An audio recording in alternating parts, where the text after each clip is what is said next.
ഇന്നുണ്ടല്ലോ ഞങ്ങൾ കൊട്ടാരക്കരക്കാരുടെ വിശേഷപ്പെട്ട ദിവസങ്ങളിലൊന്നാണ്. വേറൊന്നുമല്ല, ഇന്ന് ഗണപതിക്കുട്ടൻ്റെ ജന്മനാളാണ്, വിനായക ചതുർത്ഥി.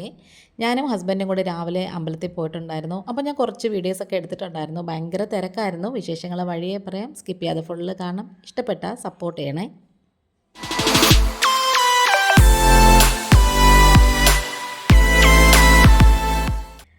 അപ്പോൾ മക്കളൊക്കെ ക്ലാസ്സിലേക്ക് പോയിട്ടുണ്ട്. അത് കഴിഞ്ഞിട്ട് ഞാനും ഹസ്ബൻഡും കൂടി വണ്ടിയിലൊന്നും അല്ല, ഓട്ടോയിലാണ് പോയത്. അല്ലെങ്കിൽ ഭയങ്കര തിരക്കായിരിക്കും, അങ്ങോട്ട് പോകാനൊന്നും പറ്റത്തില്ല. ഇത് തന്നെ ഞങ്ങൾ മെയിൻ റോഡ് വഴി കയറാതെ ഇപ്പുറത്തൊരു ഇടവഴി കൂടാണ് കയറിയത്, കുളത്തിൻ്റെ അടുത്തുകൂടെ. അങ്ങനെ ഞങ്ങളവിടെ എത്തിയപ്പോൾ തന്നെ ഹോമത്തിൻ്റെ പ്രസാദം വാങ്ങിക്കാനുള്ള ക്യൂവും പിന്നെ അതുപോലെ തന്നെ അമ്പലത്തിനകത്തോട്ട് കയറാനുള്ള ക്യൂ എല്ലാം ഉണ്ട്.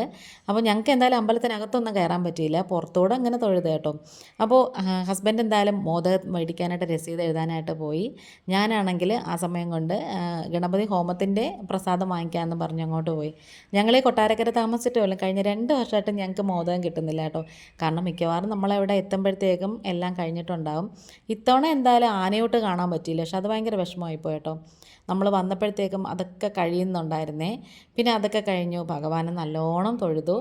ഉള്ളിൽ തിരക്കിൻ്റെ ഇടയിൽ കൂടെ ഒരു മിന്നായം പോലെയൊക്കെ കണ്ടു, എന്നാലും കുഴപ്പമില്ല, തൊഴാൻ പറ്റി. പിന്നെ നമ്മൾ ഹോമത്തിന് ചുറ്റും നടന്നിങ്ങനെ വരിവരിയായിട്ട് നിന്ന് പ്രസാദമൊക്കെ മേടിക്കണം. അങ്ങനെ അതൊക്കെ മേടിച്ചു, നന്നായിട്ട് പ്രാർത്ഥിച്ചു. ഇനി പുറത്തിറങ്ങുവാണ്. ഇവിടെ ആധ്യാത്മിക പ്രഭാഷണമൊക്കെ നടത്തുന്നുണ്ടായിരുന്നു കേട്ടോ. പിന്നെ അതൊക്കെ കുറച്ച് സമയം അവിടെ നിന്ന് കണ്ടുകൊണ്ട് തന്നെ പിന്നെ ഞങ്ങൾ തിരിച്ച് അതിലേക്ക് ഓടി പോയിട്ട് ബാക്ക് വശത്തായിരുന്നു ചെരുപ്പും കാര്യങ്ങളൊക്കെ ഇട്ടിരുന്നത്. അപ്പോൾ ഇതൊക്കെ കഴിഞ്ഞിട്ട് ഇനിയിപ്പോൾ ഞങ്ങൾ തിരിച്ച് ഓട്ടോയിൽ തന്നെയാണ് വീട്ടിലേക്ക് പോകുന്നത്. കുഞ്ഞൊരു വ്ളോഗാണ്, ഇഷ്ടപ്പെടുകയാണെങ്കിൽ സപ്പോർട്ട് ചെയ്യണം. ഇത് മിസ് ചെയ്യുന്ന കുറേ പേര് കാണും കേട്ടോ, അവർക്കും കൂടി വേണ്ടിയിട്ടാണ് ഈ ഒരു വീഡിയോ എടുക്കാമെന്ന് വിചാരിച്ചത്. പിന്നെ വീട്ടിലേക്ക് എത്തിയിട്ട് ഈ മോദകമൊക്കെ കഴിച്ചു. ഇന്നിപ്പോൾ ഇത്രയേ ഉള്ളൂ. വീണ്ടും വരാം. Thanks for watching.